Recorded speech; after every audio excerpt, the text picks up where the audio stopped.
Esto les quería mostrar. Estaba viendo acá si había alguna instancia de consulta de TP2, pero vamos a introducirnos ya en el tema de POO, que es Programación Orientada a Objetos, o en inglés OOP. Y la semana que viene les voy a comentar acerca de la consigna del TP3, que sería para desarrollarlo ya, empezarlo, digamos, conversarlo antes del comienzo del receso invernal, y lo trabajaríamos en la segunda mitad del año, ¿sí?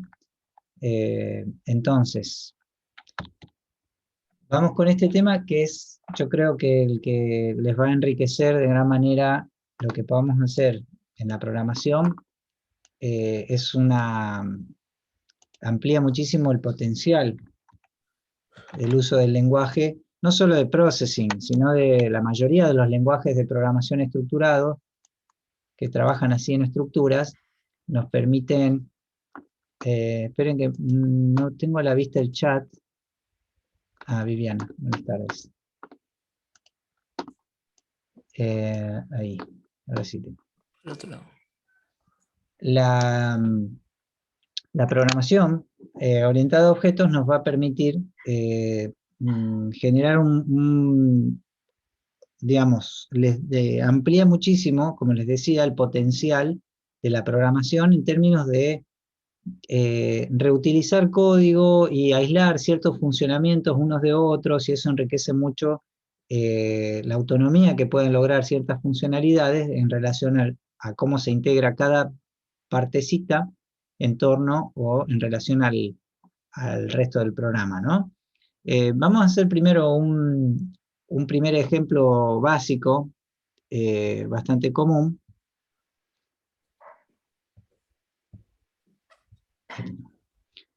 Esperen, ponemos ahí.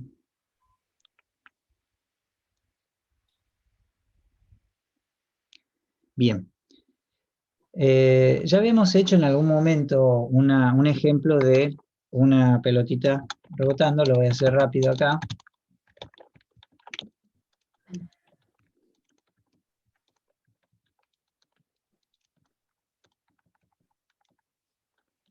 Digamos, básicamente necesitamos las variables de posición, las variables de velocidad en X y velocidad en Y para poder hacer que eso cambie. Después de paso voy a ver otras maneras de, otro tipo de comportamientos o de movimientos posibles en o sea, cómo podemos implementar diferentes maneras de que un objeto se mueva dentro de la pantalla, ¿no? O sea, como para lograr cierta autonomía o cierto movimiento automatizado. Por ahora vamos a hacer así: una variable en X, una variable en Y para la posición, y una variable de cuánto se desplaza en X, cuánto se desplaza en Y, para saber hacia dónde se dirige. Hacemos la ventana, vamos a hacer la de 400 por 400.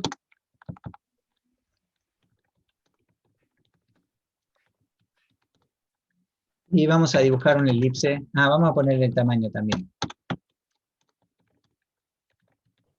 Bien, el tam va a ser el radio. Vamos a dibujar en X, Y, el tamaño como el tamaño.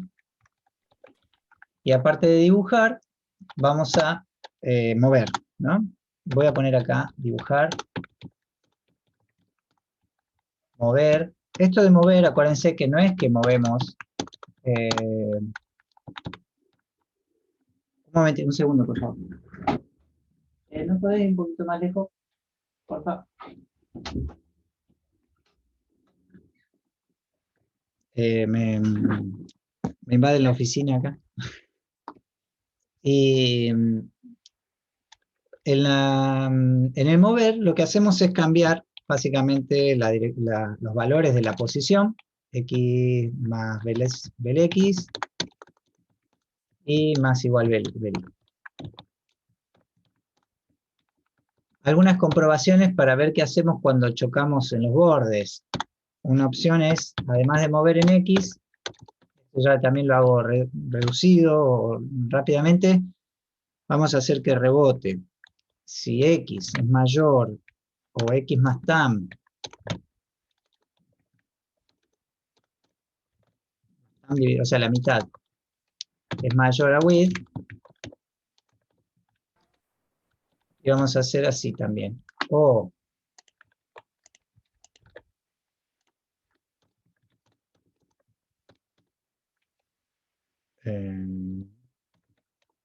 o x menos tam es menor a width, a 0, perdón. En cualquiera de los dos casos cambiamos la velocidad en x. El x es igual a menos del x. Bien, eso sería la acción de rebotar. Si x se pasó para un borde, o y se pasó para el otro borde, o x se pasó para el otro borde, en cualquiera de los dos casos le cambio el signo a la dirección en x. Y lo mismo para la velocidad en y. Si y más el tamaño es mayor que height, o y menos el tamaño es menor a 0, entonces cambia el signo de la velocidad en y. Toda esta acción de mover ya ahí nos resuelve la elipse tamaño-tamaño. Bien, se va a estar dibujando. Nos faltarían los valores iniciales de x y de y. Vamos a ponerlos acá.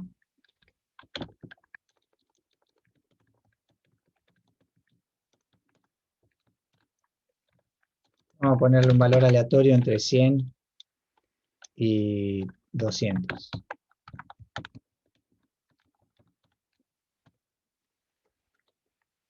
Faltaría también valores iniciales para la velocidad en x y la velocidad en y.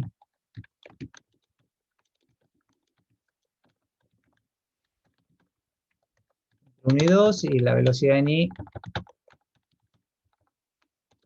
también entre 1 y 2.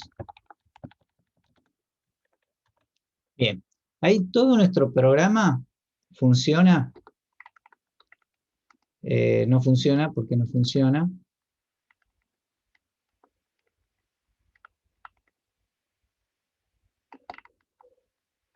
Le falta el tamaño.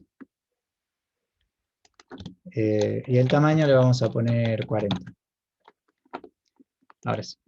Todos los valores iniciales del comportamiento de esta figura están resueltos, distribuidos en el recorrido, o digamos a lo largo de nuestro programa.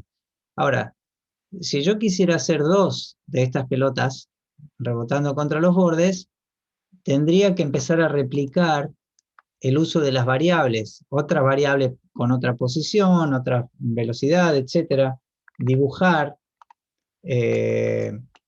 dos veces esto con las diferentes variables. Un poco capaz que lo podría resolver con funciones, agrupando parte del código en alguna estructura y llamar a la función que dibuja, en vez de tener que escribir o llamar a la función que hace que rebote, pero de todos modos no necesitaría muchas variables, o sea, necesitaría diferentes variables. La programación, y acá es donde entra este tema, la programación orientada a objetos.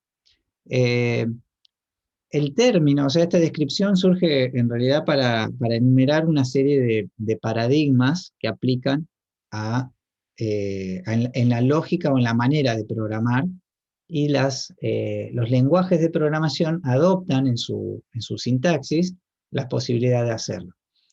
Lo que dice la programación orientada a objetos es que todo comportamiento puede estar agrupado por ciertos límites, ¿sí? Un objeto es aquello que está delimitado por sus límites.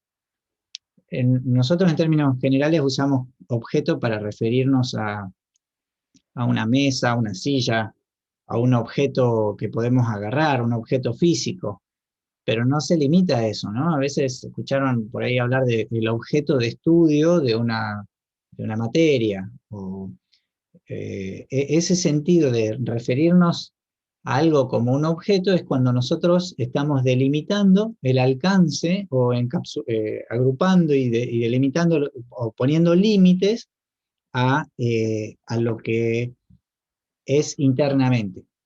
Ahora sí, los objetos se corresponden con una clase, ¿sí? Yo cuando digo mesa, y yo les dije recién, hablamos de una mesa, una silla, todos se hicieron la imagen de una mesa o una silla, porque conocemos cómo son las mesas o las sillas. Pero ninguno de ustedes está sentado ahora en mi silla, aunque sepan cómo es una silla en general. Bueno, de la misma manera, o sea, y creo que la mayoría de ustedes, no sé, algunos estará sentado en la cama, supongo, pero la mayoría estará sentado en una silla ahora. Son diferentes instancias de esa definición de silla. Nosotros podemos describir una vez cómo es una silla, o sea, lo definimos a nivel abstracto, cómo es una silla, y cada uno hace una instancia de eso, está instanciado esa noción de clase en el objeto bueno, que están ocupando de manera concreta y delimitada, como resulta ser un objeto. Ahora, ¿cómo se lleva todo esto en la programación? Bueno, la programación dice que la programación orientada a objetos dice que todas las propiedades y funciones de una entidad deberían estar encapsuladas en su clase, ¿sí? Entonces, ¿qué quiere decir? Que si esto fuera un objeto, el objeto puede ser el dibujo de una pelotita rebotando, pero un objeto también puede ser una conexión a internet, puede ser una entrada de MIDI que detecte las presiones de una tecla, etcétera, ¿no? O sea, un objeto no es necesariamente el dibujito de algo. Un objeto es una entidad que puedo delimitar por su comportamiento y sus propiedades. Nosotros nos vamos mucho para el lado de lo visual, porque, bueno, es lo que aplica principalmente acá en términos gráficos, y vamos a resolver en términos visuales qué implica que esto que está rebotando acá o sea, cómo lo podemos convertir a un objeto. Como parte de la sintaxis, lo vamos a escribir a continuación acá del código, vamos a declarar la clase del objeto que voy a usar, ¿sí? O sea, declaramos la clase y una vez que tenemos la clase declarada podemos instanciar esa clase como un objeto. ¿Qué quiere decir declarar una clase? Bueno, una clase tiene un nombre, tiene un constructor, tiene primero propiedades, tiene un nombre, propiedades, un constructor y métodos o funciones. Las propiedades también podrían ser como variables de las clases. Estas 4 cosas tendríamos que aprender a la hora de pensar una clase, ¿no? O sea, cuando queremos declarar una clase pelota, le vamos a poner a esta clase, tenemos que pensarla así. Bueno, vamos a respetar esto, ¿no? Y lo vamos a llevar a la sintaxis. La declaración de la clase empieza con la palabra class y el nombre de la clase. Vamos a ponerle pelota. Abro y cierro llave. Toda esta estructura que está entre las llaves corresponde a la clase pelota. Ahora, ¿qué sigue además del nombre? Esto sería el nombre de la clase, ¿no? Vamos con las propiedades. Las propiedades van a ser las variables que necesita esta clase, cada una de los objetos de esta clase que necesitan para su funcionamiento. Y escríbanme ahí en el chat, o si quieren se abren el micrófono y me dicen propiedades, escribí mal acá. ¿Qué variables necesito para el comportamiento de esta pelota que está girando acá?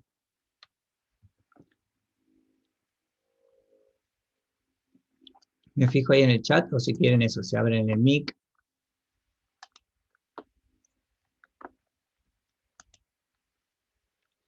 Velocidad, me dicen bien. El Velocidad, tamaño, lo del... El ¿Quién estaba fill, hablando? todo eso no ¿Ustedes? iría. ¿Cómo? El relleno y, digamos, los datos que lo componen. Claro. Bueno, algunos fueron más específicos, como Agustín, que puso posición X, posición Y. Bien. Mía preguntaba la pregunta, no dice, pregunta, la velocidad. Sí. Fíjense que en nuestro programa principal habíamos hecho, la forma, la forma no sería tanto una propiedad. Claro, si fuera un objeto, sí hablaríamos que sus propiedades son la forma y sí, más o menos. Acá sería la variable tamaño, pero todo lo que es variables, o sea, todo lo que refiere a variables dentro de una clase, lo pensamos como sus propiedades. Y si se fijan, son todas estas propiedades que estamos usando en el ejemplo principal. Esperen que voy a guardar este, sin class, voy a poner,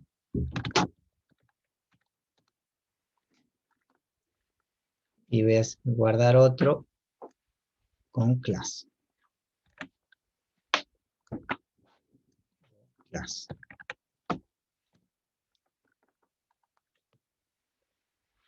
Bien. Todas las variables que yo uso para mover este círculo, que tienen que ver con esto que decían de la velocidad, un poco, bueno, ahí dijeron de la posición. La velocidad estaría acá. En qué dirección me muevo y cuánto? O sea, la velocidad es eso. Estoy en una posición en un fotograma y al siguiente fotograma estoy en otra posición. Eso es el desplazamiento y a su vez también es la velocidad. ¿Cuánto me desplazo entre un fotograma y otro? Es la velocidad. La forma parecería un poquito acá con el tema del tamaño y alguien decía por ahí el color. Podríamos sumar una variable color. Vamos a poner col. La variable no se podría llamar color porque es un tipo de dato en processing. Vamos a poner col. Bien. Propiedades. Después hay un método en particular que es el constructor, que si quieren pensarlo así más o menos, es como el setup. ¿Sí? El processing cuando arranca ejecuta el setup. Bueno, de alguna manera acá, cuando nosotros construyamos una instancia de la clase pelota, la construyamos dentro de la escena que estamos escribiendo, se va a ejecutar esto por primera vez. Entonces, esto se llama igual que la clase, lleva paréntesis, cierra paréntesis, y puede, entre los paréntesis, puede o no recibir parámetros. Vamos a hacer un constructor, en este caso, sin parámetros.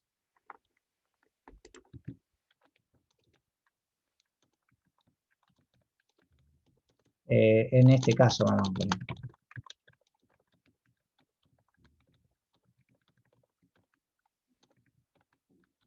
Pero a veces podría recibir, igual que cuando cuando empezamos a ver funciones, que puede recibir un parámetro eh, como para ejecutarse la función.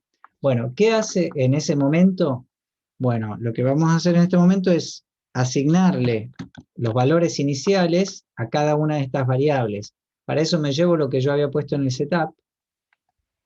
Todo esto lo voy a cortar de acá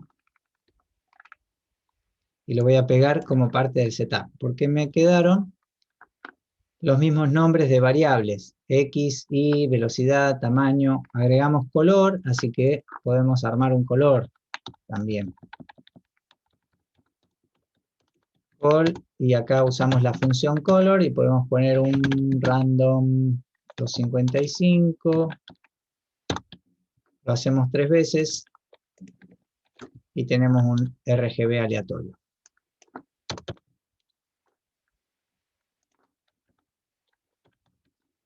Bien, hasta ahí tenemos propiedades, constructor y después funcionalidades. Las funcionalidades es todo lo que mi clase puede hacer. Y el primero y más importante, creo, pero que no, por ahí cuesta darnos cuenta, es un método que puede hacer dibujar. O sea, La pelota tiene que poder dibujarse. ¿Qué hace el dibujar? Dibuja una elipse en las coordenadas. Era lo que hacíamos por acá. Dibujar. Me lo llevo a esto.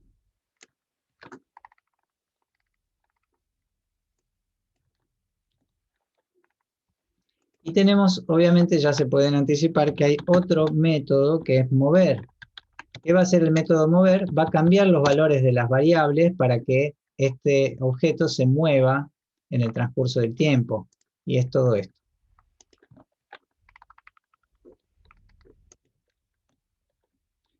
Entonces, hicimos un dibujar y un mover y el constructor. Todas estas dos funciones que tengo acá son los métodos o funciones de la clase. Entonces, hasta ahí son funciones internas de la clase. Lo que van a hacer es modificar valores internos de la clase. Si yo ahora puedo terminar de borrar el resto del programa principal y tengo como parte de mi código fuente la declaración de la clase, el constructor, o sea, con sus constructor, propiedades y métodos. En mi programa principal lo que necesito ahora es, si yo de hecho ejecuto esto, no voy a ver nada, porque tengo una clase declarada, pero no tengo una instancia de esa clase. Para poder crear una instancia de la clase, necesito un espacio en memoria y que me permita a mí instanciar esa definición, instanciarla como un objeto. Para poder crear una instancia necesito una variable que me pueda guardar esa instancia. La variable va a ser justamente del tipo pelota. Y vamos a ponerle un nombrecito, un nombre, Timoteo. Tengo una variable que se llama Timoteo y es del tipo pelota. ¿Qué puedo hacer ahora dentro de pelota? Puedo construir una instancia de la clase pelota. Y uso esta sintaxis. New pelota. Ahí toma toda la estructura de la clase que está declarada dentro del código. O sea, se va a fijar qué es esto de pelota y lo construye dentro de ese espacio en memoria que se llama Timoteo. Lo que sigue ahora es, en el draw, tenemos que decirle a Timoteo, punto, dibujar, o podríamos moverlo primero, por ejemplo, mover, y Timoteo, punto, dibujar. De esta manera estamos ejecutando las funciones de la clase en este evento, en el evento draw. Vamos a ver esto en funcionamiento y vamos a tener el mismo resultado que teníamos al principio de la aplicación, antes de empezar a escribir esto como objetos.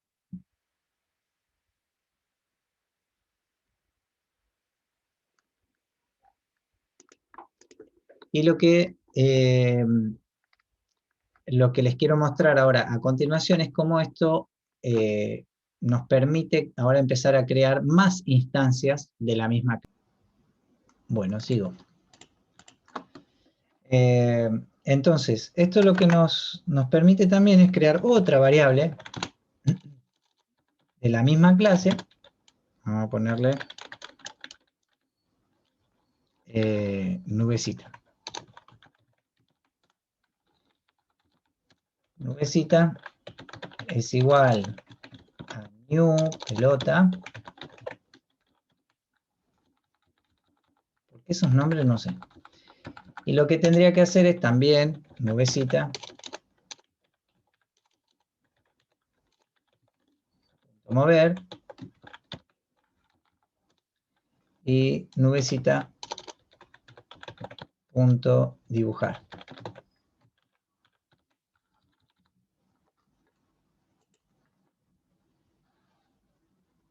Tengo dos instancias de la misma clase que se comportan cada uno, o sea, yo al hacer eso lo que estoy haciendo es otro espacio en memoria, si se fijan acá en la pizarrita, otro espacio en memoria que se llama nubecita, y tiene su variable x, su variable y, vel x, vel y, etc. No voy a poner todas, pero ya se dan cuenta que esta x dentro de esta instancia no es la misma x que dentro de esta otra instancia, Timoteo, como le habíamos puesto, ¿no? De esta manera yo solamente lo que necesito es diferentes variables para diferentes instancias de una misma clase. Nos faltó el fill para esto, ¿no? Para aplicar el tema del color. Y si se fijan ahí, yo voy a la declaración de la clase, yo modifico la declaración de la clase y estoy modificando todas las instancias de la clase. Me voy al dibujar, le agrego el fill, que use la variable call, y nada más, hasta ahí. Pero ahora les voy a aclarar acá una cosita más. Ahí cada una de estas tomó su propio valor de color, ¿sí? Algo que está bueno ya asumir por costumbre, ¿se acuerdan cuando empezamos a ver Translate y Rotate? Que además aparecían instrucciones como Push Matrix, Pop Matrix, Push Style, y también habíamos visto Push solo. Estaría bueno, ya por costumbre, que todos los métodos de una clase empiecen con su push y terminen con su pop. Este concepto de push y pop tiene mucho que ver con esto también de abstracción, de decir, y de encapsulamiento, que yo pongo comportamiento dentro de una clase y no afecta al resto del programa. De la misma manera que las variables son internas de la clase y no modifican el comportamiento o los valores de, el resto de la aplicación. Entonces, si hacemos push y pop, podremos cambiar el fill, podríamos cambiar algunas otras propiedades como image mode, o ellipse mode, center mode, perdón, rect mode. También podríamos hacer translate y rotate. Creo que hasta por ahí sería bastante piola hacerlo ya. Hago un translate a x, y y dibujo lo que tenga que dibujar la clase, lo dibujo en torno a 0,0. Como habíamos visto cuando hacíamos con funciones. El resultado es idéntico en realidad, pero podríamos hacer alguna otra cosita como generar una rotación. Para eso, a ver, vamos a dibujarle un brillo a la pelota. Un poquito a la derecha, un poquito para arriba.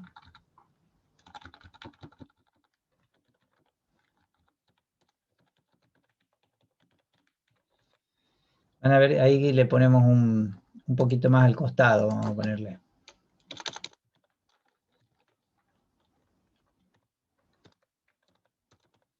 Hacia un costadito y un poquito hacia arriba, ¿no? Esa figurita que está ahí.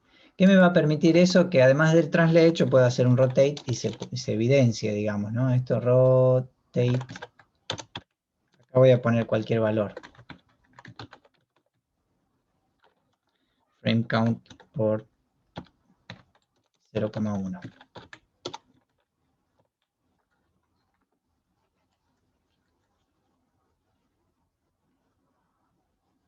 ¿Sí? Estaría bueno quizás que este valor de rotación sea parte sea un valor también de la clase. Bien, voy a guardar este ejemplo hasta ahí.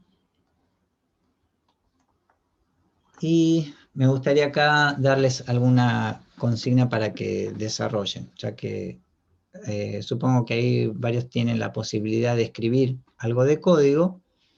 Me gustaría que pudieran escribir ahora ustedes algo de código. No, voy a avanzar ahora, voy a avanzar así ya que estamos de hecho grabando la clase, que quede como contenido y que puedan revisar en todo caso. Vamos a avanzar con un poquito más en profundidad en los temas, y después, en todo caso, ustedes pueden volver sobre estos conceptos y seguir ejercitando. Este ejercicio lo voy a emprolijar ahora un poquito más. Vamos a ponerle B. Va a quedar muy parecido, pero una buena costumbre es poner las definiciones o las declaraciones de la clase, todo este código, que es parte del programa, ponerlo en otra pestaña. Y le podemos poner C, pelota. Una pestaña es parte del código fuente y se va a agrupar todo cuando se compile y se ejecuta, ¿no? Si yo me fijo esto en el navegador, en el explorador, digamos, de carpeta, en el sistema de ficheros de mi computadora, van a ver que tengo dentro de la carpeta del sketch, tengo el sketch y ese otro archivito PD que tiene más código para agregarse al programa principal. Entonces, de la misma manera, puedo ir sumando otras pestañas que tengan otras definiciones o declaraciones de clases. Lo primero que les quiero mostrar acá es también cómo, y vamos a combinar acá dos temas, que es la declaración de un objeto y ahora un arreglo de objetos. O sea, en lugar de empezar a hacer más variables que tengan una clase pelota, que sean un objeto de la clase, lo que vamos a hacer es, en lugar de tener varias variables, vamos a tener una que sea un arreglo de la clase pelota. Entonces podemos hacer, vamos a ponerle acá, pelota array. Vamos a ponerle arreglo. Arreglo de pelotas queda raro, ¿no? Como que parece que las arreglaran. Vamos a poner pelotas directamente. Me elegí un nombre poco feliz para la clase, pero bueno. Sabrán comprender. ¿Se acuerdan? Vimos arreglos, ¿no? ¿Se acuerdan que arreglos... confírmenme esto. ¿Vimos arreglos? Pónganme en el chat o díganme, a ver. Sí, vimos. Sí, vimos. Bien, gracias. Ya vimos esto, ¿no? En cuanto a arreglos, que un arreglo es un espacio en memoria que en lugar de ser un casillero, es un conjunto de casilleros o de casillas ordenadas a través de un índice. Entonces, si este arreglo que se llama pelotas, yo construyo una clase en cada uno de estos, una instancia de la clase, voy a tener una serie de objetos, cada uno en una de esas posiciones de mi arreglo. Entonces, lo que vamos a hacer en el setup es pelotas igual new pelota, y acá tenemos que decir cuántos casilleros queremos, y vamos a hacer 10.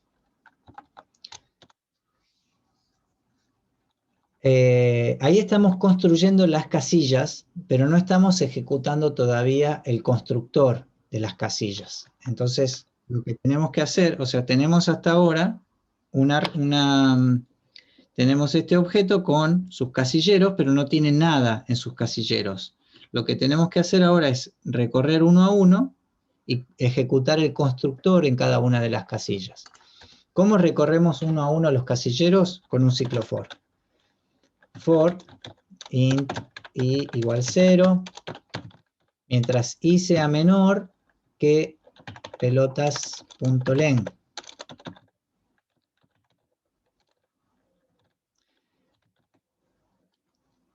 ¿Qué estoy haciendo con esto, con esta expresión? Estoy obteniendo la cantidad de casillas que tenga mi arreglo. Si tiene 10, acá va a poner 10. Entonces va a ir de 0 hasta 9, en saltos de a 1. Ahora, en cada uno de esos lugares, de esos casilleros,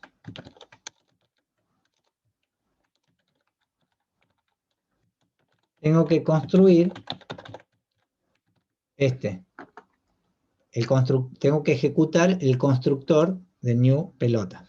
Habíamos hecho casillas y ahora este ciclo for que va a recorrer a todas va a ir creando en la casilla 0 el constructor y va a poner x igual random, le va a poner un valor, y igual random, velx, etcétera, ¿no? Después lo mismo en la siguiente casilla, va a ejecutar el constructor en la casilla 1 y le va a empezar a poner valores a x, a y, a velx, etcétera. Después en la casilla 2 sus valores, en la casilla 3, así hasta el último elemento, porque va a alcanzar el último valor de i, va a ser la cantidad de casillas que tenga, entonces va a llegar hasta 10 menos 1, hasta 9, ¿sí? Que es la última casilla. Tengo que hacer lo mismo ahora en cada uno de estos, durante el fotograma, o en cada fotograma, perdón, necesito ejecutar el mover y el dibujar de cada uno. Entonces ahí lo que voy a hacer es un ciclo for que los recorre igual de 0 a 9, y tomando el valor de i voy a hacer que en el índice 0 ejecute el dibujar, en el índice 1 ejecute el dibujar, en el índice 2 el dibujar, índice 3 el dibujar. Sería pelotas de i punto dibujar. También tenemos que ejecutar el mover. Y acá ya me estoy dando cuenta de algo, que es que esto quedó obsoleto, que si en cada fotograma yo tengo que ejecutar el mover y el dibujar, o al revés, no importa, cambiar las variables y además dibujar, por ahí en realidad me conviene hacer dentro de la clase un método, voy a venir acá, tengo el mover, el dibujar, un método que sea actualizar, por ejemplo. Declaro un método actualizar que lo que hace es mover y dibujar. Invoca métodos de la propia clase, ¿sí? Invoca el mover y hace todo esto. Invoca el dibujar y hace todo esto. Entonces yo vengo acá, cuando quiero actualizar a todas las instancias, solamente hago esto, actualizar. Ese método invoca a los otros dos. Hasta acá pusimos 10. Ahora el resultado es que tengo 10 pelotas moviéndose en el espacio, ¿sí? Cada una con sus valores, sus variables internas. Si vamos acá, si en lugar de new pelota 10 ponemos 100,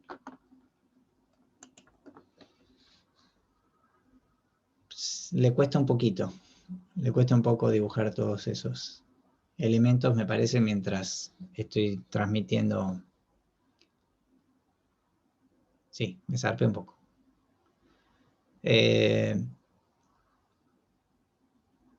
Pero yo creo que desde la incorporación de la programación orientada a objetos hacia conectarlo con arreglos de objetos, y esto combinado con ciclo for, nos potencia muchísimo lo que es el comportamiento celular, digamos, ¿no? Dentro de una aplicación. Preguntas. Abro lugar a preguntas. Voy a bajar esto a 50.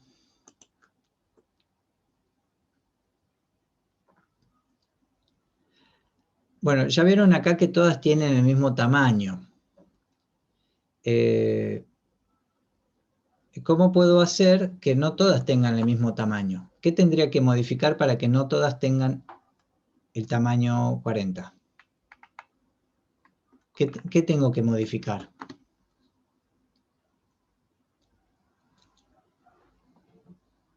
Les pregunto. Perdón, profe, ¿podría ver el código para...? ¿Cómo? Podría ver el código para ir para... de la clase, el Sí. código de... Bien. A ver.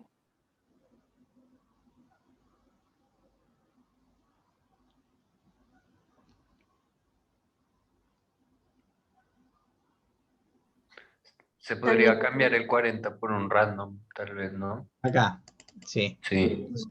¿Qué estamos modificando, en definitiva? O sea, ¿cuál es el... ¿Cómo abordamos modificar algo de la clase si quiero que no sean todas iguales? Bueno, para empezar, si todas fueran 40, si todas, por ahí yo no necesitaría una propiedad, y en vez de poner tam, pongo acá 40, 40, y acá dibujo este brillito de acá. Tengo acá el tema de tam para el rebote. O sea, si yo en lugar de poner una variable tam, hubiera puesto todo constantes, 20, 20, etcétera, creo que ahí ya está. Acá me va a quedar igual, ¿no? O sea, está, bueno, me queda ahí alguna cosita rara del brillo. 10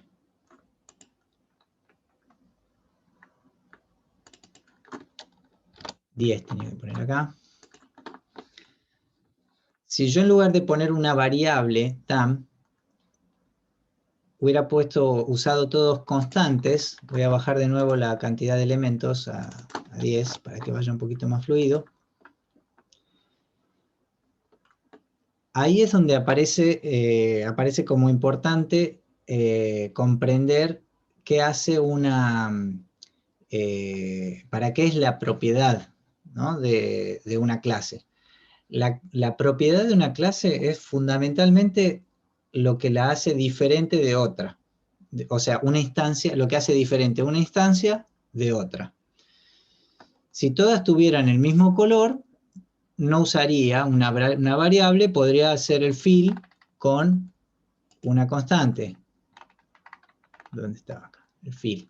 En vez de usar una variable, podría hacer un fill de constante y listo.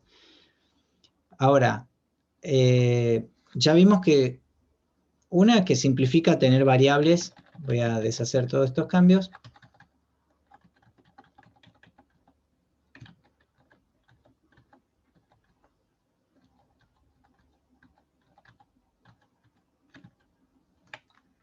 Bien, simplifica, no, acá. Ahí está. Tener en un solo lugar, yo en lugar de poner 40, poner 20 y ya le cambié a todos, este era dibujar.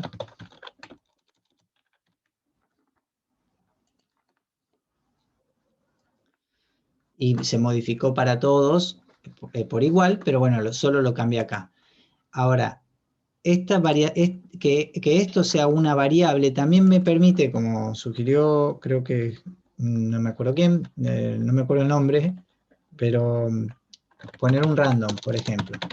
Esto es una manera fácil de decir que una tenga un valor y otra tenga otro valor. Vamos a poner un random entre 10 y 50. Ahí se nota y es evidente que hay diferentes tamaños. Eso hace que hace evidente el hecho de que hay una propiedad diferente entre una y otra. Hay algo, por ejemplo, también acá evidente que no es una propiedad de la clase la rotación. ¿Por qué? Porque para la rotación estoy usando una propiedad global. Estoy usando un valor global que es de hecho es del entorno de processing en ejecución. Entonces, no... yo no puedo cambiar cómo rota una y cómo rota otra. Entonces, si yo quisiera que cada una pudiera rotar de maneras diferentes, lo que tengo que hacer es agregar una variable para la rotación y de esa manera, ahí sí, la rotación puede ser una propiedad diferente en cada instancia. Vamos a hacer esa. Vamos a agregar la propiedad float rotación. Podemos dar lo mismo. Igual como todos van a... dos cosas vamos a agregarle. Vamos a agregarle rotación y velocidad de rotación.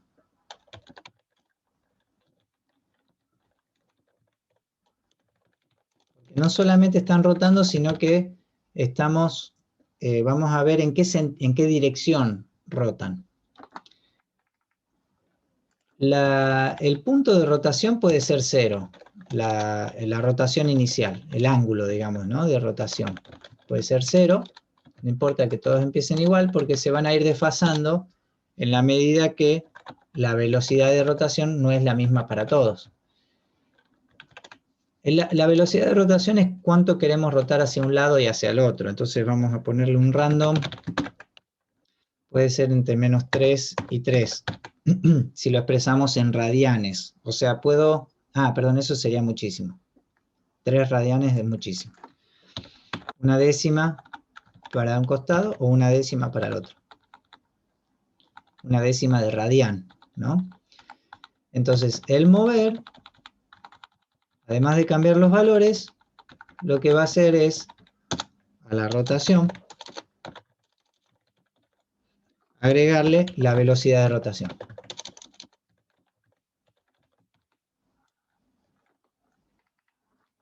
Este valor puede ir creciendo, o sea, la rotación puede ir aumentando o restando, que si se pasa de toda la vuelta no importa. Y se lo vamos a pasar acá, al rotate.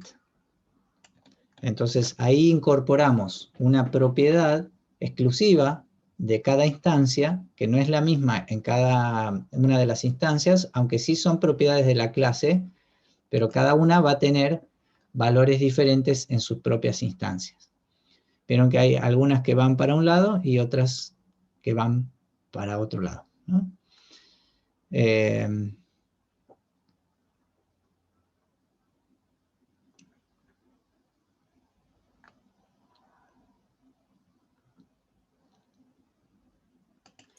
Profe, ahí, por ejemplo, si detectamos cuando toca el borde de height con el objeto, ¿podríamos hacer un if y ponerle otro comportamiento? Cuando rebota, Sí. que pase otra cosa, no sé, Por ejemplo, la rotación. Que que roten cambie. diferentes si tocan un borde. Este es el if que está preguntando si toca en el borde derecho o izquierdo, y este es el if que toca en el borde superior o inferior. Por ejemplo, que cambie la velocidad de rotación, que obtenga... Si yo acá, o sea, ¿qué tengo que hacer? A la velocidad de rotación, darle un nuevo valor aleatorio. Vamos a ponerle un random de nuevo, entre menos 1 y 1.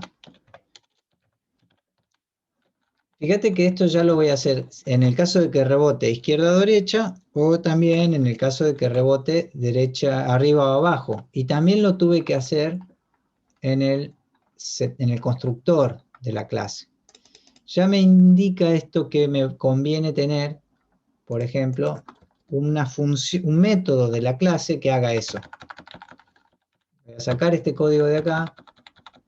Tengo un actualizar, dibujar, un mover, y voy a hacer un método que diga nueva rotación. Y ese método obtiene un nuevo valor para la velocidad de rotación. Entonces, cada vez que yo quiera hacer que cambie la rotación, invoco ese método de la clase.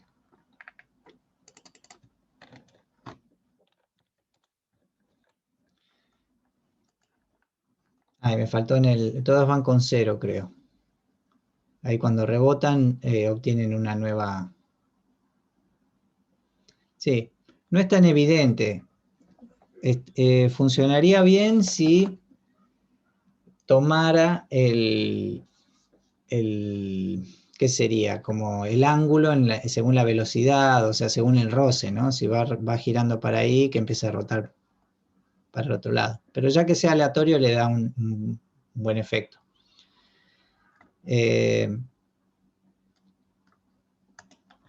Bueno, no sé si hay otra pregunta. A mí me gustaría terminar de conectar esto con un tema muy interesante en el tema de los comportamientos de movimientos, de cómo direccionar un objeto hacia donde se está moviendo, por ejemplo, ¿no? Si estos fueran navecitas o autos o vehículos que se están desplazando, cómo hacer que si un objeto se está dirigiendo hacia allá, el objeto apunte hacia allá en la medida que se va hacia donde se está dirigiendo, digamos, ¿no? Otra cosa es que acá las velocidades cambian, no se mueven todos a la misma velocidad. Hay algunos más rápidos que otros. Aunque todos, fíjense que, sí, bueno, eso también porque tienen un valor aleatorio, pero si yo quisiera que todos se muevan a la misma velocidad, pero en cualquier dirección aleatoria, o sea, cualquiera sea la dirección, pero que la velocidad siempre sea la misma. Yo al hacer la velocidad aleatoria, con este sentido estoy obteniendo una dimensión en X aleatoria y una dimensión en Y aleatoria. Eso me puede dar un poco en X por acá y un poco en X, un poco en Y por acá. Entonces mi velocidad sería esta por fotograma. O sea, en cada fotograma yo salto esta distancia, ¿no? Eso es lo que estamos logrando acá de movimiento. El movimiento, como les decía hoy, siempre es, estoy en una coordenada y en la siguiente coordenada me desplazo un poco en X, un poco en Y y caigo acá. Esta es la velocidad en X, esta es la velocidad en Y. Al siguiente fotograma, si la velocidad es constante, yo me desplazo en X, me desplazo en Y y estoy acá. Este es mi desplazamiento sobre esa dirección y a esa velocidad. Pero si los dos segmentos son aleatorios, a veces yo me puedo mover mucho en uno y poquito en el otro. Y esta va a ser mi velocidad, ¿no? Mucho en uno, poquito en el otro, y esa es mi velocidad. Ahora, si me muevo mucho en uno y mucho en el otro también, esta es mi velocidad.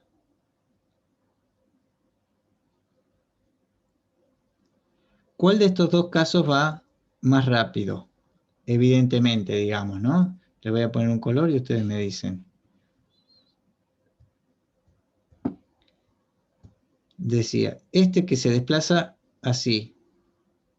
Ah, me quedó el mismo color. Vamos a ponerle este A y a este B. ¿Cuál sería evidentemente más rápido en el desplazamiento? ¿A o B?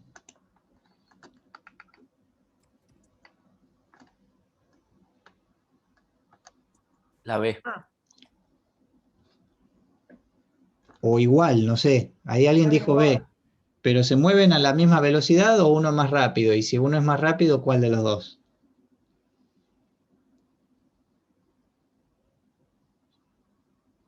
Menor el recorrido de A, me parece. Pero la velocidad puede ser igual, pero tiene menor recorrido A, me parece.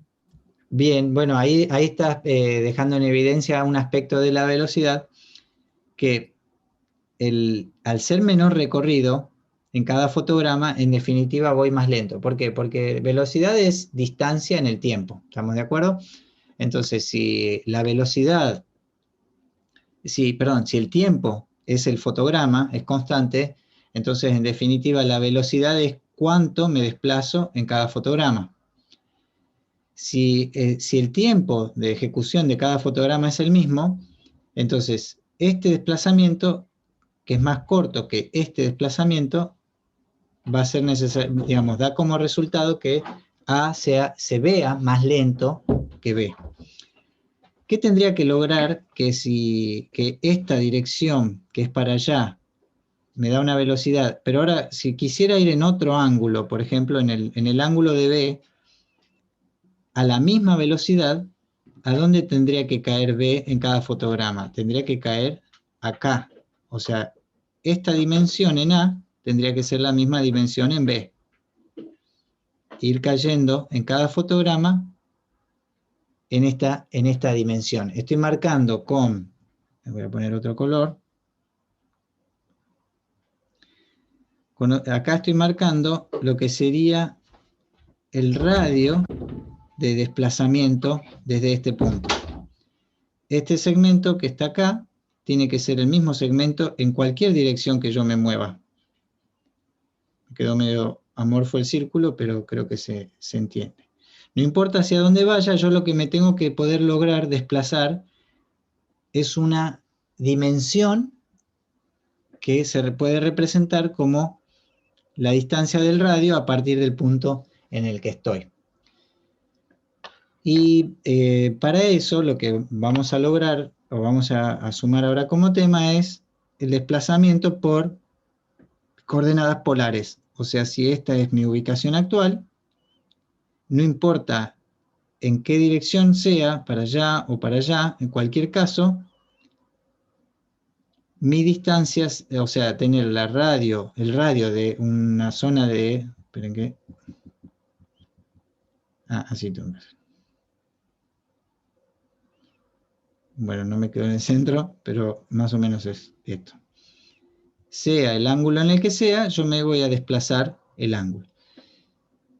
¿Cómo puedo lograr eso? Si estoy en X, Y y después quiero caer en este X, Y y bueno, y así sucesivamente, o no importa en qué dirección sea, siempre saltar una proporción en X y una proporción en Y. Bueno, tengo que descomponer este ángulo de movimiento, descomponerlo y encontrar cuánto me muevo en X, cuánto me muevo en Y para caer en este punto. Bien, entonces completamos ahora este tema que estamos viendo, que es el desplazamiento, pero por coordenadas polares, ¿sí? ¿Cuál es la diferencia entre coordenadas polares? O sea, ¿a qué estamos acostumbrados hasta ahora? A las coordenadas cartesianas. Las coordenadas cartesianas es, como veníamos viendo, que si yo estoy en una posición acá y me desplazo en el espacio, me desplazo una dimensión en X, una dimensión en Y. Viene del sistema cartesiano, ¿sí? De un eje horizontal y un eje vertical que me permite encontrar coordenadas en el espacio. Bueno, acá el desplazamiento es justamente una variación de la coordenada actual, encontrando una nueva coordenada según un desplazamiento, ¿no? Ahora, las coordenadas polares, o sea, en las coordenadas cartesianas tenemos una dimensión en X y una dimensión en Y. En las coordenadas polares, me voy a quedar, lo voy a hacer de nuevo acá.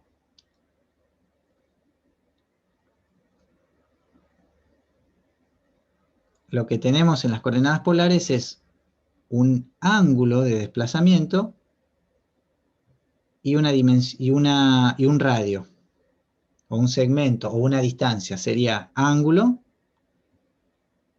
acá lo pongo como alfa, y una distancia. O podría ser mejor una R de rotación, vamos a poner. Un ángulo que está expresado como rotación. No, está bien, A de ángulo, perdón. A de ángulo y D de distancia. O sea, yo me muevo en este ángulo, esta distancia. Ahora, como mi espacio de coordenadas dentro de Processing y de la ventana, mi espacio de toda la ventana es cartesiano, o sea, tengo una ubicación en X, una ubicación en Y, yo sé que me quiero desplazar en esta dirección, esta distancia por fotograma, lo que tengo que hacer es obtener, según este ángulo, cuánto me voy a desplazar en X y cuánto me voy a desplazar en Y. Para eso encontramos la proyección de este ángulo sobre el eje X, me va a dar este segmento, y la proyección de este ángulo sobre el eje Y me va a dar este segmento. Me va a dar el desplazamiento en X y el desplazamiento en Y. ¿Cómo obtengo esos valores? Si yo tengo un ángulo y tengo una dimensión, hay funciones de trigonometría que me devuelven las proyecciones justamente de esos ángulos, de cualquier ángulo, me devuelven la proyección sobre el eje horizontal y sobre el eje vertical. Son funciones de trigonometría que son seno y coseno respectivamente. Entonces, este Perdón, ejemplo profe, te interrumpo. que veníamos viendo... Profe, es que hay chicos que todavía están en la sala para entrar. A ver, ahora me fijo. 3 personas. Ahí están entrando. Bueno, no van a creer que estábamos hablando mal de ustedes, por favor, ¿eh? Me habían quedado ahí colgados algunos en la sala. Voy a guardar este ejemplo ahora como coordenadas polares.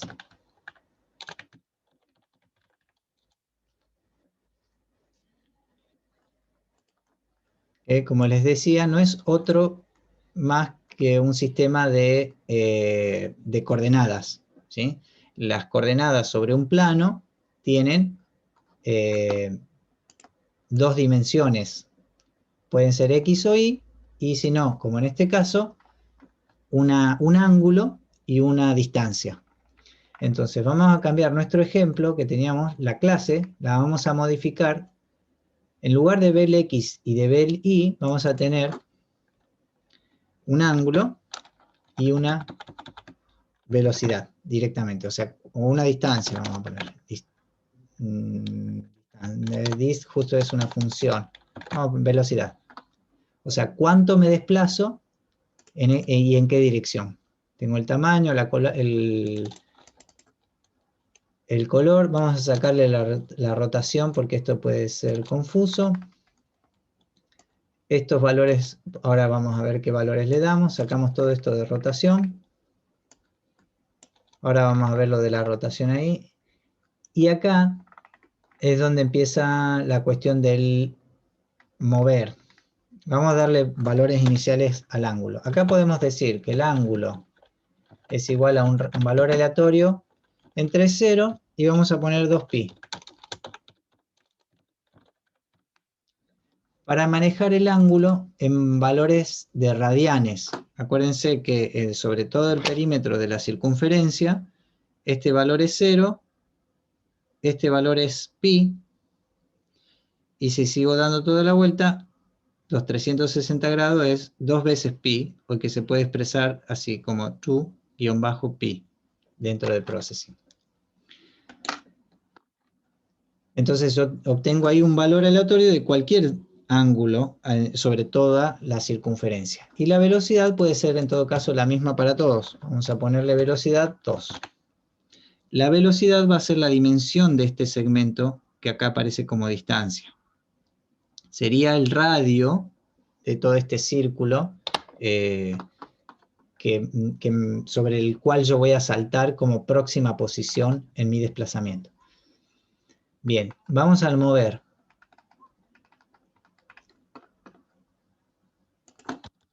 Les había dicho esto. Yo para poder moverme desde mi posición actual a la que sigue, tengo que trasladar ese desplazamiento, encontrarlo como coordenadas cartesianas, porque mi espacio es cartesiano. Entonces, ¿qué hago?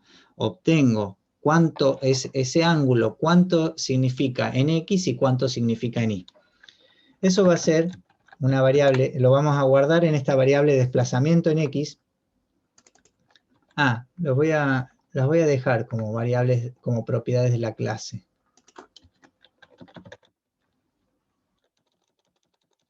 Pero van a ser variables que voy a calcular. No les voy a dar valores iniciales. Las voy a calcular cada vez que muevo. Entonces, float, desplazamiento en X, desplazamiento en Y.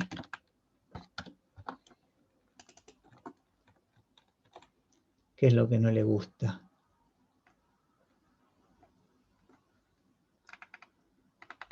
¿Las declaré 2 veces? Desplazamiento en X y la otra sería Y. La puse 2 veces en X. Gracias. Era para ver si estaban atentos, diría mi señorita, mis profes de la primaria. Entonces, el desplazamiento en X es un valor calculado según el ángulo. ¿Cuánto me muevo en X? Lo calculo con el coseno del ángulo. El coseno del ángulo, ya lo habíamos visto la otra vuelta, es la proyección del ángulo sobre, lo habíamos visto con seno, sobre el eje horizontal. De un ángulo tengo como sobre un círculo trigonométrico, tiene un valor máximo de 1 y menos 1, según la vuelta del círculo en la que esté.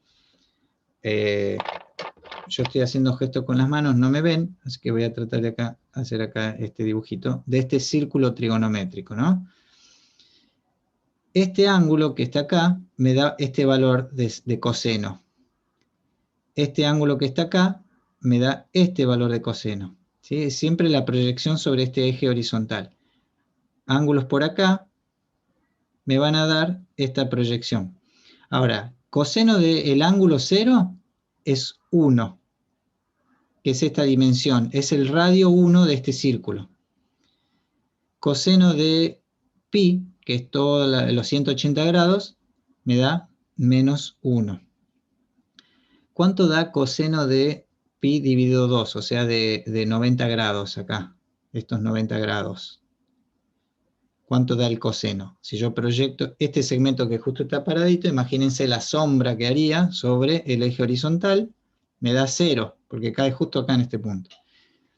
Y después hay otros números que se pueden llegar a aprender, que coseno de 45 grados, creo que es 0,7. ¿Sí? Son todos valores que tienen como límites o están normalizados en 1. Pero mi velocidad no es 1, es 2. Entonces, ¿qué hago? El coseno del ángulo lo multiplico por la velocidad. Esto me daría, digamos, como la relación entre menos 1 y 1, y el multiplicarlo por la velocidad es cuánto, definitivamente, en definitiva, cuánto me voy a desplazar, qué dimensión va a tener el segmento. El desplazamiento en I es igual al seno del ángulo, del mismo ángulo, también por la velocidad. ¿Por qué? Porque el seno de un ángulo es, lo voy a hacer en otro color,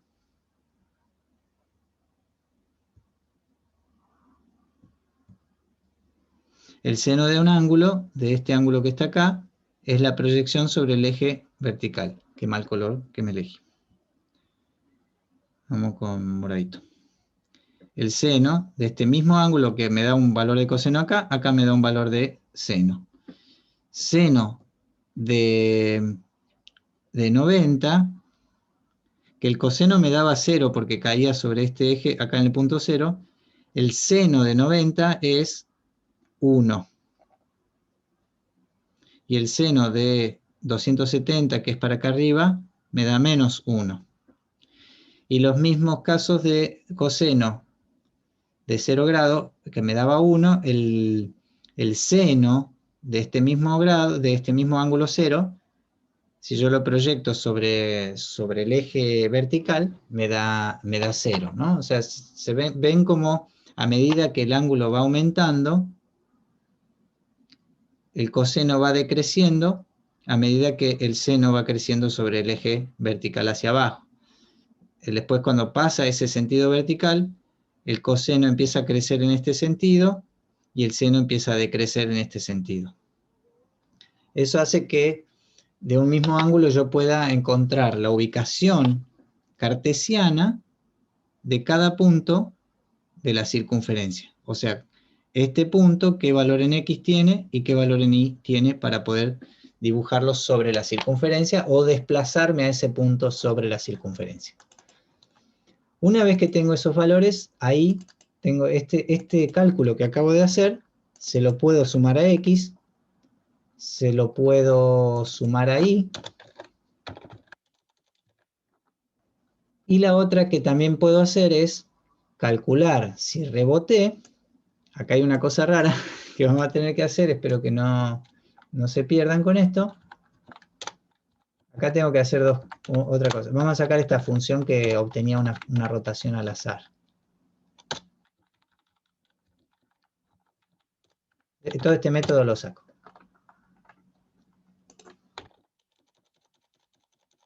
Les voy a mostrar hasta acá sin el rebote, ¿sí? No vamos a hacer nada por ahora con el rebote. Les voy a mostrar acá cómo se ve que todas se desplazan en la misma velocidad, aunque en direcciones aleatorias. Si borramos el background, van a ver eso, que todas tienen el mismo valor de desplazamiento, ¿sí? Si lo hacemos más rápido, todas en lugar de 2, les ponemos 10, van a ver que todas se desplazan 10 píxeles, no importa en qué dirección. Todas están a 10 píxeles de la posición anterior. Lo que tenemos que lograr ahora es que cuando rebotamos contra un borde, en coordenadas cartesianas yo cambio la velocidad en X y ya sé que voy hacia el otro lado. O sea, yo reboto contra este lado, cambio la proporción del ángulo solamente en X. Si reboto abajo, cambio la proporción del ángulo en Y. Entonces, lo que tengo que lograr en coordenadas cartesianas es volver a encontrar el ángulo nuevo una vez que reboto contra cada borde. O sea, si yo vamos a ver el caso derecho, vengo en este ángulo y pego en esta pared, digamos, en este borde, lo que tengo que hacer es encontrar, si este era mi ángulo de rotación, ahora tengo que encontrar el ángulo que me saque hacia allá, todo este ángulo. Este era mi ángulo, ahora es, o sea, si vemos, era este, ahora es este. Es el opuesto a la normal. ¿Sí? O sea, este valor ahora lo tengo que obtener para allá. En definitiva, es la proporción del ángulo en el que me desplazaba hacia rebotar. Ahora tengo que encontrar la misma proporción, pero en el sentido contrario, que era lo que hacíamos en coordenadas cartesianas. Si yo este desplazamiento en X lo encontré para moverme y me doy cuenta que reboto, entonces el nuevo ángulo de rotación sería encontrar el ángulo nuevo, y eso lo hacemos, a ver, sería así, rotación, ángulo, y se los voy a escribir acá para que, a ver si después, si encuentro la manera de explicarle, genial, pero en principio tendríamos que lograr esto. Encontrar el ángulo que resulta de ponerle, es con la función del arco tangente, eso es lo que les quería decir. Pero el desplazamiento en Y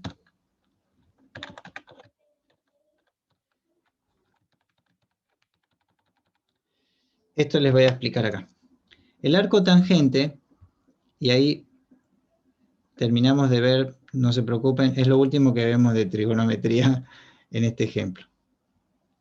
El arco tangente es lo que me permite a mí identificar si yo tengo un valor en X y un valor en Y que me da este punto sobre la circunferencia, el arco tangente me permite encontrar este ángulo.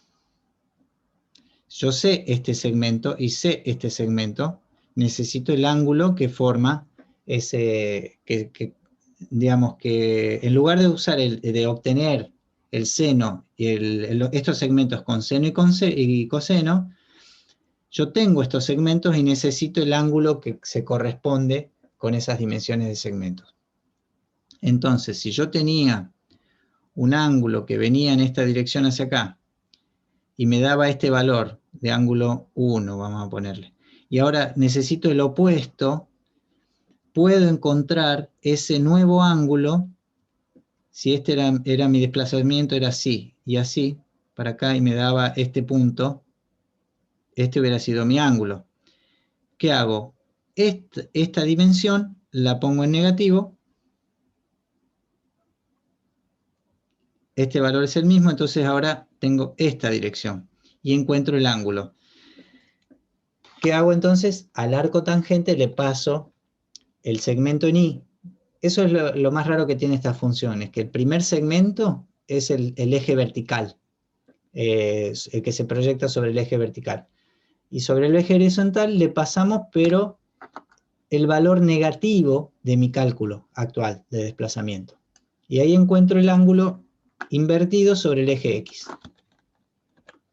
Y acá lo mismo. Si rebotamos en Y, entonces le paso el segmento invertido del eje Y.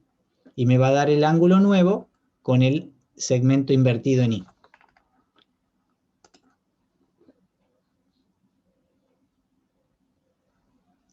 Todas rebotan acá, sí, como sobre, digamos, opuesto a la normal de la superficie de rebote, sería. Queda bueno sin el background también. Algo que por ahí estaría bueno sumarle acá es que las figuras se dibujen rotadas, que se lo habíamos sacado, con el ángulo. Entonces el puntito blanco va a mirar hacia donde se dirigen, como si fueran sus ojitos. Estamos a 2 pasos del worm, ¿cómo es? El de gusanitos. ¿Cómo se llama el de los gusanos? ¿Es un jueguito? Sí. A alguno le tengo fe que lo haya jugado alguna vez. El Snake, ¿no es? Snake. Sí, el Snake era el que se mueve bien vertical y horizontal. Ah, el Worms. Worms, algo así de gusano, sí. Vamos a bajarle un poquito la velocidad. Que van comiéndose entre ellos y a medida que se van comiendo... ¿Cómo es? Sliderío, ¿puede ser? Sí, es liderío, sí, algo así. Le vamos a hacer los 2 ojitos bien. Uy, muy afuera. Pasa que los ojos tendrían que ser proporcionales al tamaño también.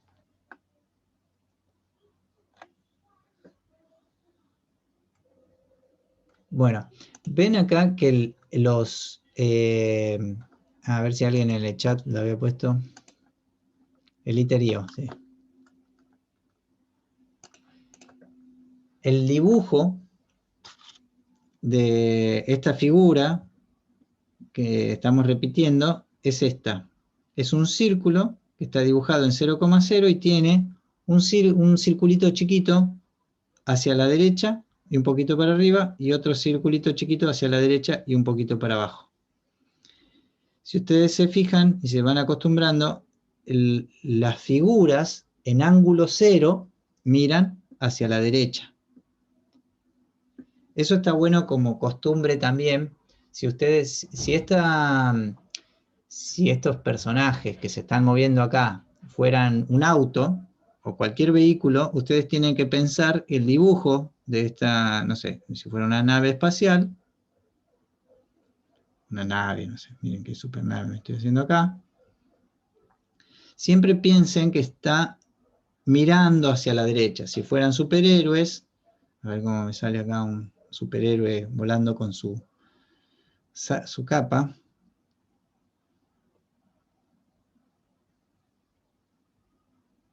Esto del fondo es el piecito, el otro piecito. No está tan mal, ¿eh? Sus manitas.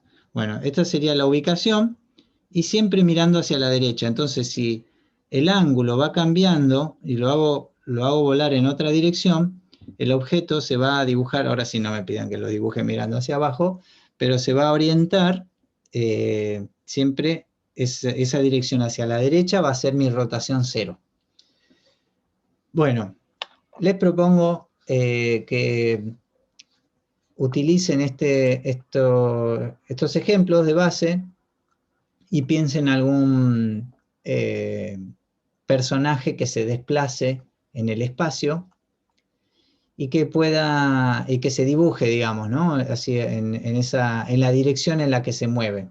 También si quieren pensar un poquito algo más acerca del comportamiento de rotación.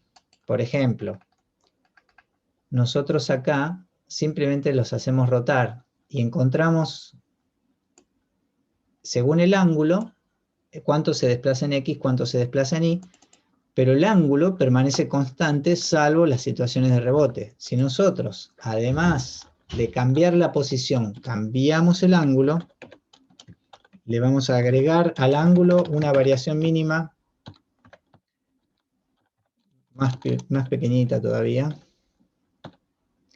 entre un valor aleatorio entre -4 y más 0,04, ¿sí? Una centésima, 4 centésimas, digamos, el ángulo va cambiando. Puede ser un poquito más alevoso, a ver, 0,1. Pasa que a veces se vuelve medio demasiado errático, ¿no? Pero también depende qué comportamiento quisiéramos lograr. Pero esto de poder cambiar, de trabajar sobre el ángulo en la dirección en la que me muevo, es bastante dúctil a la hora de desplazar elementos en el espacio. También vieron que hoy encontramos un ángulo nuevo al momento de rotarnos. No sé si tendría mucho sentido, pero porque todos me apuntarían a mí. Voy a ir poniendo diferentes variaciones de ángulos acá. Una posibilidad también es encontrar que el ángulo sea vamos a encontrar al principio, antes de mover. O sea, lo primero que vamos a hacer es encontrar el ángulo que tenemos que mover. Y que sea el cálculo de apuntar hacia el mouse. Entonces, si yo estoy yo estoy en X, en Y, perdón, sería mouse Y menos Y,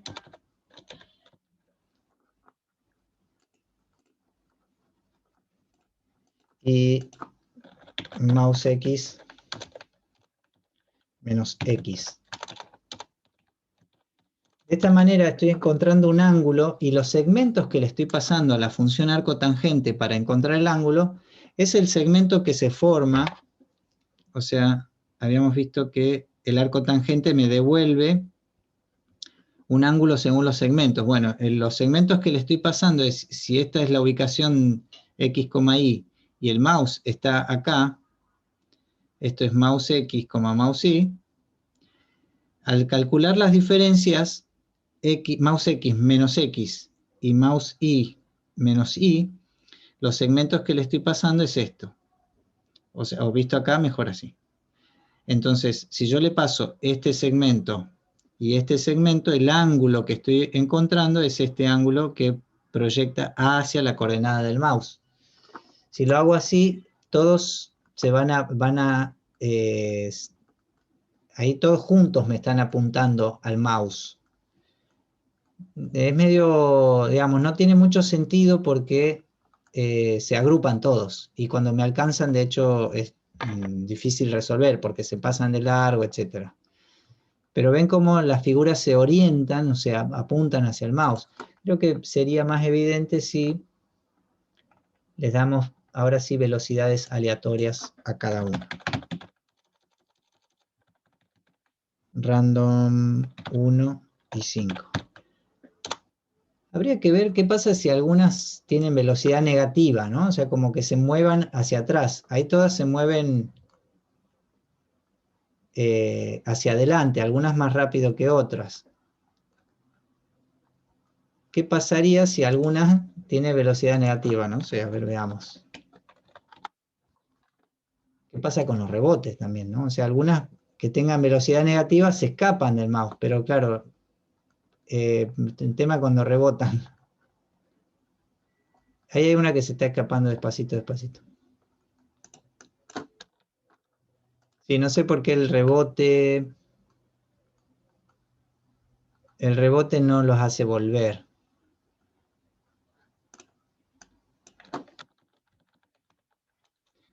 Vamos ahí entre 1 y 10.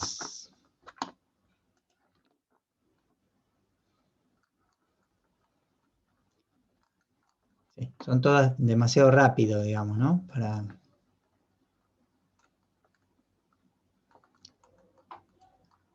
¿Y qué pasa acá? Vieron que si hacen clic pueden hacer foco afuera de la ventana. sino la última coordenada del mouse es el momento antes de salir. Pero si salen de la ventana haciendo clic, pueden llevar el clic de las coordenadas del mouse a valores negativos.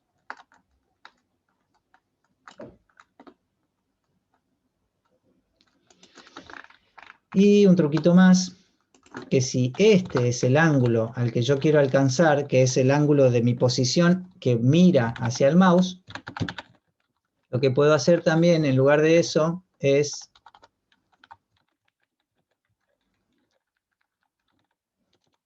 los voy a poner así, como alternativas. Les dije que 15 minutos y estoy abusando del tiempo. Termino.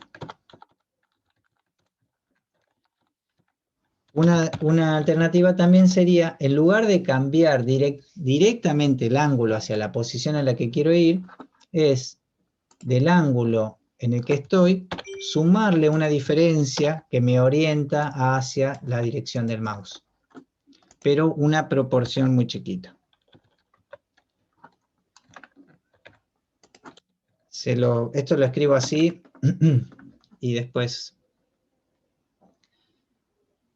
se pierde un poco cuando el ángulo pasa por otro lado, pero sí, los saltos son muy grandes, entonces se pasa.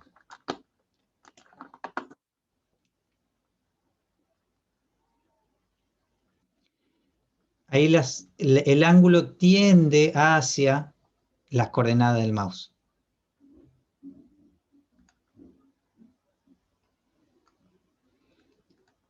Hay algunas que llegan a orientarse, pero otras no llegan. Esa tendencia no le alcanza a orientarse. También habría otros comportamientos como para no tender, sino girar progresivamente hasta alcanzar la dirección hacia el mouse.